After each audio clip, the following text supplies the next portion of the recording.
Sejam bem-vindos mais uma vez ao nosso canal para mais um vídeo, mais uma postagem, mais uma palavra do Senhor a ser compartilhada. E você que ainda não é inscrito no nosso canal, peço aí a sua ajuda, se inscreva no nosso canal, compartilhe os nossos vídeos, curta os nossos vídeos para que outras pessoas também sejam alcançadas. E também deixe o seu comentário. Deixe o que você entendeu, o que você ficou com dúvidas ou o que você entende sobre a passagem que nós estamos discutindo, que nós estamos falando. Isso vai trazer conhecimento para nós e para você, e um compartilha conhecimento com o outro. Isso é muito bacana. O que nós vamos falar nesse momento é sobre a eternidade. Você escolhe a sua eternidade.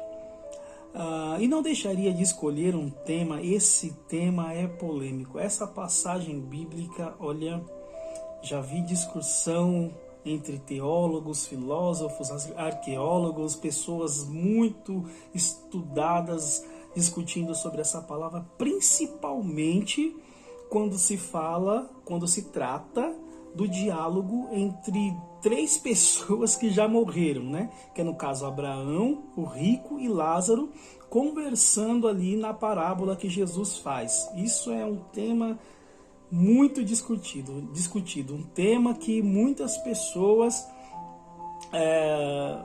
dão praticamente aí a vida para discutir isso daí. Nossa intenção aqui não é falar sobre se a alma ela é eterna ou não é eterna. Nós sabemos que nós temos um espírito que é eterno. E nós temos uma eternidade para seguir. Nós temos uma eternidade para viver. Agora, a escolha dessa eternidade, quem faz somos nós. Então não vamos ficar esperando se a alma é eterna ou não. Vamos fazer a nossa escolha e oxalá que você escolha passar a sua eternidade com Deus. E eu não deixaria mesmo de estar compartilhando com você sobre esse tema, sobre o rico e Lázaro, que é, como eu disse, uma passagem bíblica muito discutida. E nós vamos falar alguns pontos que eu anotei aqui para a gente poder falar sobre essa passagem. Está lá em Lucas capítulo 16, a partir do versículo 19. E no versículo 19... tem uma curiosidade, que é o rico vestia-se de púrpura. Note que Jesus não deixou de frisar que a roupa que aquele homem vestia era de cor púrpura. Por quê? A cor roxa, né, que é a púrpura naquela época, não era vestida por qualquer pessoa, porque era uma roupa de cor muito cara, extremamente cara. E somente os reis, somente as pessoas grandes que se vestiam de púrpura, que se vestiam dessa cor. Em Roma era muito comum os reis, os homens dos palácios vestirem por esta cor, porque era uma tradição dos romanos vestirem com a cor púrpura. O roxo era um símbolo em Roma para eles de riqueza, um símbolo que representavam eles aí em todo o tempo. E para que eles tivessem essa cor púrpura, muitos mesmos bichinhos precisavam ser encontrados e mortos para chegarem a essa cor púrpura.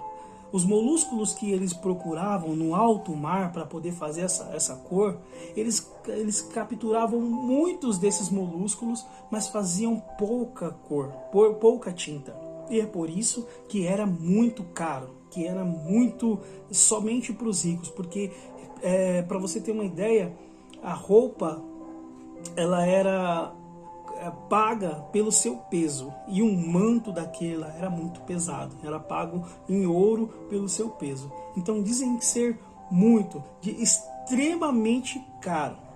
E aquele rico da parábola que Jesus cita, ele se vestia dessa cor, dessa roupa, com esta cor púrpura, com esta cor roxa. Ele tinha os seus privilégios. No versículo 20 ao 21,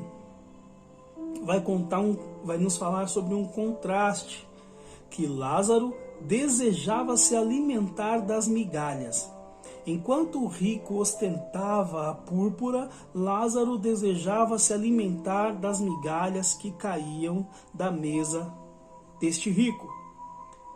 Jesus, nessa ilustração, traz a memória do rico naquele momento ali, o que ele teve, as oportunidades de fazer o bem, de ajudar os pobres, não fez.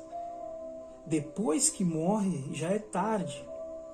Algumas pessoas vão dizer que após a morte ainda existem consciência, as pessoas morrem consciente. Só que em Eclesiastes capítulo 9, versículo 5 ao versículo 10, vai nos mostrar que após a morte não tem trabalho, não tem consciência, as nossas mãos não irão trabalhar, nós não nos lembraremos daquilo que fizemos na terra. Então, após a morte, a nossa consciência ela é tirada, nós não teremos consciência. É por isso que esta é uma parábola muito, mas muito discutida.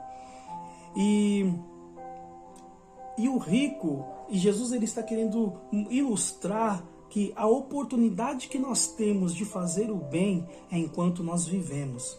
Chorar depois que já morreu não adianta. A gente precisa fazer o bem aos pobres, aos necessitados, enquanto estamos vivos. E em nenhum momento Jesus ele quis comparar um rico e um mendigo, significando que todos os ricos eles vão para o inferno, ou vão para o Seol, ou vão para o lugar de tormento, e todos os mendigos vão para o céu. Não é isso o significado desta palavra. Lá no finalzinho nós vamos falar mais sobre isso. Ainda no versículo 21, em contraste com o versículo 19, que o rico vestia-se de púrpura. Agora olha isso. Os cães lambiam as chagas que existiam no corpo, as feridas que existiam no corpo de Lázaro. Além de estar ferido, além de estar com fome, ainda os cães pioravam a sua situação, porque os cães, eles comiam lixo. Então a sua saliva era terrível.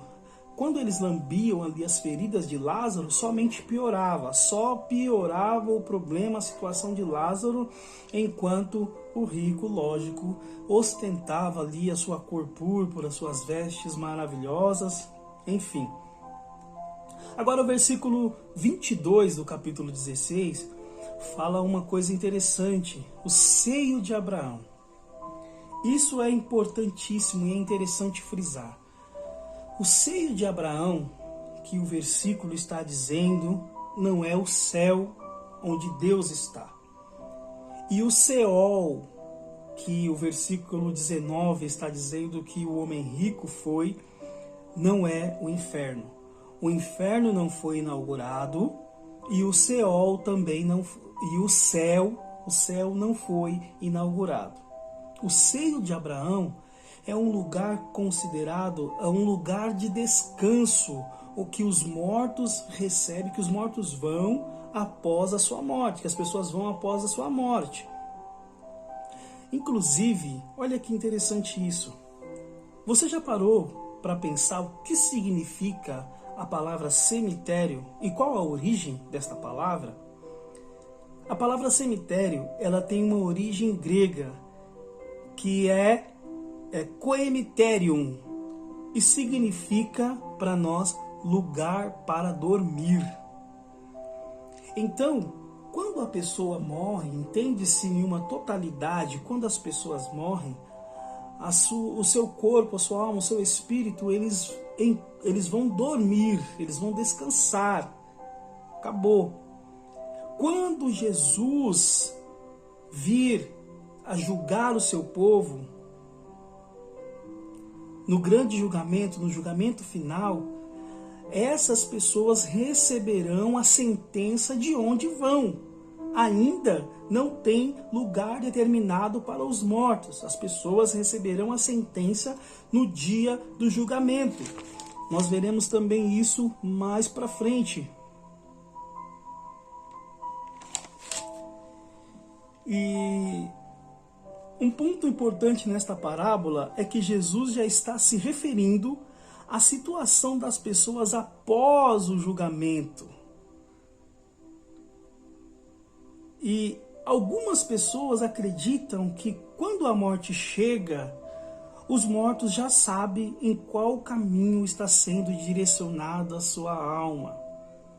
As pessoas já têm essa consciência. Quem vive com Jesus sabe que vai para os céus. Quem não vive com Jesus fica aí, existe céu, existe inferno, fica nessa decisão, mas conscientemente a pessoa já conhece mais ou menos qual é o seu destino. Porém, entende-se que essas pessoas elas estão todas em um lugar de descanso, aguardando o grande julgamento final.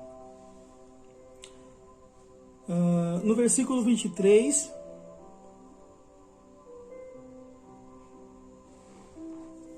o rico ele foi para o Hades. No Antigo Testamento, esse lugar ele era considerado o lugar da reunião dos mortos, também chamado de Seol, em Salmos 16:10 e Salmos 86:13. O Novo Testamento ele tem Hades em quase todas as suas menções em um contexto negativo. Por exemplo, Lucas 10:15, Mateus 11:23 e Mateus 16:18. Hades é onde os mortos perversos residem. Então, entende-se, né, que o descanso que essa alma, esses espíritos e o corpo recebe é um descanso para aqueles que morrem com Cristo, e para as pessoas que morrem sem Cristo. Algumas pessoas entendem que vão para um lugar de tormento. Só que eu fico com a mensagem, com a palavra, que Jesus ele já estava se referindo às pessoas após o julgamento. Antes do julgamento, eu não posso dizer que ninguém está no inferno, está sofrendo, está no Seol. Eu não posso ter certeza, porque a única certeza que eu tenho que ter é da minha salvação, para onde eu estou indo. Eu não sei para onde as pessoas estão indo, e isso só o Pai sabe, só Deus sabe. Então nós vamos ficar neste caminho. As pessoas quando morrem, a sua alma, o seu corpo, o seu espírito descansam, aguardando o dia do grande julgamento.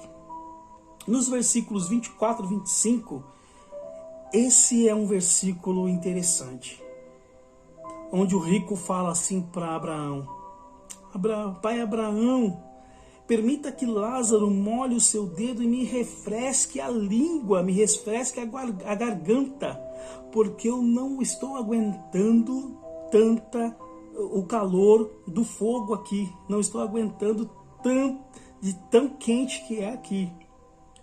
Por isso que eu coloco que essa situação dessa parábola, Jesus ele já está se referindo a um período após o julgamento. Então nós precisamos entender todo esse contexto, que para onde vão as almas após o julgamento. Depois de serem julgadas, essas pessoas recebem a sua sentença, céu ou inferno. João, agora, isso é interessante. O rico estava atormentado pedindo, pelo amor de Deus, uma gotinha de água. Olha que interessante isso. Eu vou parafrasear os versículos 24 e 25 com João, capítulo 4, versículo 13 e 14. Jesus falando para a samaritana: aquele que, porém, beber desta água tornará a ter sede. Aquele, porém, que beber da água que eu lhe der, nunca mais terá sede. Pelo contrário, a água que eu lhe der será nele uma fonte a jorrar para a vida eterna. Aleluia! Deu para entender? Por que o rico, nessa parábola de Jesus, estava suplicando uma gotinha de água? Porque em vida ele não experimentou da fonte da água, ele não experimentou da água de Jesus, ele não experimentou da água que Jesus deixou, que Jesus ofereceu para todos nós. Então ele estava recebendo ali, Jesus estava mostrando que aquele que não beber da água que ele lhe der, voltará a ter sede. E quando essa pessoa tiver sede, essa água não terá mais água para ele, não terá onde ele recorrer, a fonte vai secar. Só não vai secar a fonte daqueles que beber a água de Deus, que fará em nós que bebermos da água de Jesus, um rio de água que jorra para a vida eterna com Cristo. Todo aquele que beber da água que Jesus Cristo dá, está no caminho da eternidade para os céus. Quem não beber da água que Jesus Cristo dá, está no caminho que vai se acabar a água. E você vai gritar por sede e não vai ter água. Versículo 26. Um grande abismo. Notamos que existe uma separação gigante das pessoas que vão receber a eternidade nos céus e as pessoas que vão receber a eternidade no abismo. E quem está no céu não pode passar para o abismo ou não pode nem ao menos ver o que está acontecendo no abismo. E quem está no inferno não vai poder enxergar as coisas que estão acontecendo nos céus e não vai poder participar das coisas dos céus. O momento de participarmos das coisas dos céus é agora, para ganharmos a eternidade nos céus. Quem recusar o Pai, o Filho e o Espírito Santo agora, não vai participar das bodas do Cordeiro. E não vai poder depois pular de lado. Nos versículos 27 ao 31, notamos que o homem rico, no começo, ele chama Abraão de pai. Pai Abraão. O que isso significa? Significa que o homem rico, ele tinha conhecimento das leis, tinha conhecimentos do Antigo Testamento, sabia quem era Abraão, tinha conhecimento das leis de Moisés, porém ele não cumpria, ele não fazia por onde cumprir as leis. Ele não ajudava como ele deveria ajudar, como ele poderia ajudar. Ele não fazia o que ele poderia fazer. Essa coisa de ele, permita que alguém vá até meus irmãos, eu tenho 5 irmãos e não quero que eles venham para este lugar, eu quero que eles entendam que é preciso ajudar. Dá a entender que ele não fazia porque exatamente ele não queria. Não fazia porque ele podia fazer, mas não queria fazer. Sabe o que tem que ser feito, mas não faz o que tem que ser feito. Faz o que lhe bem é cabível, o que lhe cabe. Isso tá bom, dá isso e acabou. Não. Quanto mais você puder fazer, faça o que você pode. Não retenha. Faça. Nosso estilo de vida neste mundo determina nossa eternidade. Não é o fato de ser rico ou pobre, e sim estarmos espiritualmente e andarmos todos os dias, tanto materialmente como espiritualmente, íntegro, justo e fiel aos mandamentos do Senhor. O que determina a nossa eternidade é a nossa fidelidade, é ser justo, é ser fiel a Deus. Quem é fiel a Deus, quem é justo, quem faz o bem, passará uma eternidade ao lado do Pai. Quem cumpre os seus mandamentos, quem busca a santidade todos os dias, quem busca a palavra do Senhor todos os dias, esse está no caminho da eternidade com o Pai. Quem não está neste caminho, quem não está fazendo isso, está no caminho da eternidade do inferno. Então, a nossa eternidade somos nós quem escolhemos. Que nós possamos escolher sempre passar a eternidade ao lado do Todo-Poderoso, ao lado do Pai, fazendo o bem, tratando as pessoas como se o que nós queríamos que fizessem para nós, nós vamos fazer para as pessoas. E assim o Senhor vai agradar das nossas atitudes, vai nos achar justos, vai nos achar íntegros e fiéis e vai nos dar um caminho dos céus. Fique com essa meditação e que Deus abençoe a sua vida grandemente.